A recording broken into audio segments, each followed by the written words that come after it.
Pa evo da pođemo Vladeta Jankovića. Ja mislim da on sjajan kandidat za gradonačelnika Beograda zato što on jedan simbol pristojnosti, tolerancije, mogućnosti da nemate iste stavove, a da Kad kažem da on u tom toj svojoj poremećenosti ima ideju da nastavlja tradiciju Nemanjića.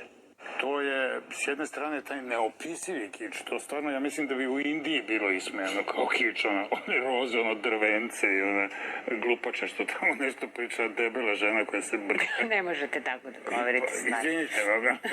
Svoje nemanje iskustva u takvim poslovima. I nemanje stručnih znanja, mislim da se ne lažemo. Ja sam profesor književnosti, otkud ja znam kako se popravlja kanalizacija i sipa sovo i što. Znate. To sam već rekao otvoreno, lično nisam kvalifikovan da vodim jedan takav mehanizam kao što je veliki, moćan grad. To da se ovo zlo, a zaista je reč o zlu, velikoj nesreći koja nas je sve snašla, da se ukloni.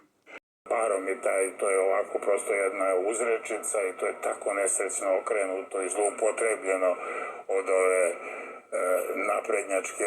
naprednjačke, botovske, reći će otvoreno bande, to su paščad puštena slanca sad. Kažem, morao bih o tome dobro da razmišljam. Znate šta, recimo u nekoj hipotetičkoj situaciji da se prihvatim takve kandidature, ja bih morao kažem da ja sam, prosto, ne samo zbog svojih godina, nego i zbog svoje, kažem, stručne spreme, nisam kvalifikovan da upravljam gradom. Da će ako ne bude priznao poraz na izborima jednog dana Vučić raditi močuge. Da će ako ne bude priznao poraz na izborima jednog dana Vučić raditi močuge. Stranka, to se napravila jedna prosto telesina od stranke u kojoj ima ljudi sa najrazličitijim interesima, sve to treba namiriti. Znate, kad vi imate 700 ili više hiljada članova, tu su i članovi njihovih porodica, tu se mora pljačkati na raznim stranama kako bi se steklo dovoljno sredstava da se svi oni namire, dovoljno mesta u javnim službama i tako dalje.